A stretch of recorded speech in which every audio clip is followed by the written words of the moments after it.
I'm going to talk about my crush box theory. Basically, the crush box theory is that your skull and your face is a bit like a crushed box. If you fully inflated your skull using these biomechanics, it would look like a full box. But because of the various misdevelopments that occurred, it looks like this crushed box you see here. And if you think about what's inside the box, there's some very important things like your brain and your eyes and all these things, which will also be impaired as the box crushes. So let's look a little bit about skulls in the past, right? Like these are some of our ancestors. And what you generally see are these very well-developed, thick bone density skulls, right? And the skulls that you see on modern humans today look awful. Like if you looked at modern skulls today of your average teen or, folks, it would look awful. So there's something that is going wrong with our skulls. And so my view is that there's nothing genetic about this. And I remember talking to a dentist back in 2016-17, and he was really big into this topic. And he had this 3D scanning machine in his office. And he would take these scans of all these people that had done braces and he had various orthodontics.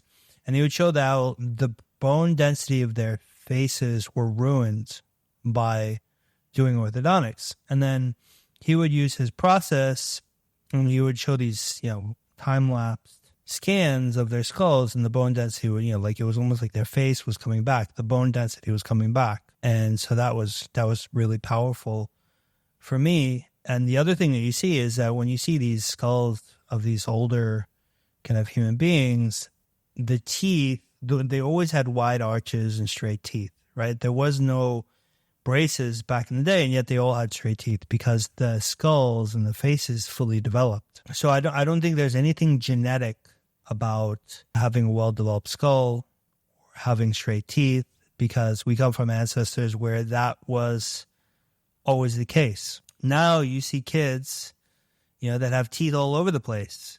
And the reason is because their skulls are not fully developing. Like their dental arches aren't fully expanding.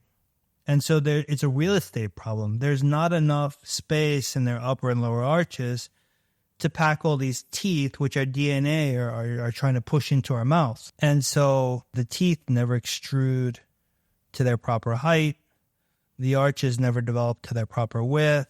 Why did this start? I think it's multifactorial. Like I am not an expert on this. I've read some things. So, why did it start at the beginning? I think diet and the Western diet, sugar, mothers having children later in life, and therefore their bodies are already compensated and they're impacting their kids, before they're even born. So I think mothers having kids later in life is impacting this.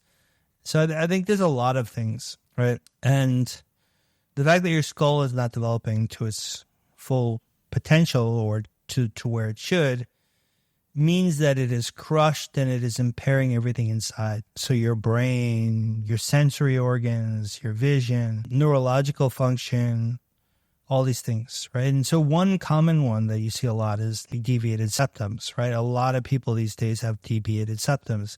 Even Alex Hormozy, who is, in great shape, wears this. These are getting really popular these days for helping breathe. So a lot of people that have deviated septums wear something like this to help them nose breathe. And some people are getting surgeries and stuff to fix the deviated septums. But if you think about what a deviated septum is, like all I think it is that you can think of like a box or a cardboard box getting crushed against a wall. And that is what happened to your face. Like that is the reason why your nose has a deviated septum, because the front of it got crushed, and that explains why also you have asymmetry. So how do you fix this crushed box? So to fix the crushed box, you need to use these biomechanics to basically allow the whole thing to expand outwards, right? So like when I talk about inflating the skull, I'm basically talking about like all the bones of the skull move back out to where they anatomically should be, and therefore they get more symmetric, and therefore the dental arches expand and there's room for the teeth. And that is how you uncrush the skull. And therefore if you have a deviated septum, it begins to straighten out naturally because you get a lot more dimension to your face. And this probably sounds crazy to a lot of you. You probably think, no, it's all genetic, like this doesn't make sense. And as a person who has done this to himself, both on the good side and the bad side numerous times, I can tell you very much, like, you can change your face and your skull a lot at any age by using these biomechanics. And that goes on the good side and the bad side.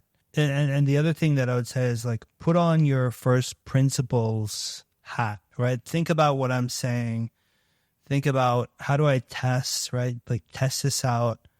And whether what I'm saying makes more or less logical sense than what modern science says, right? So modern science has all these, complex explanations as to why our skulls are getting worse or whatnot. And here I'm saying, like, there's some simple physics or biomechanics that are behind this, and that you can manipulate them for good or bad at pretty much any age.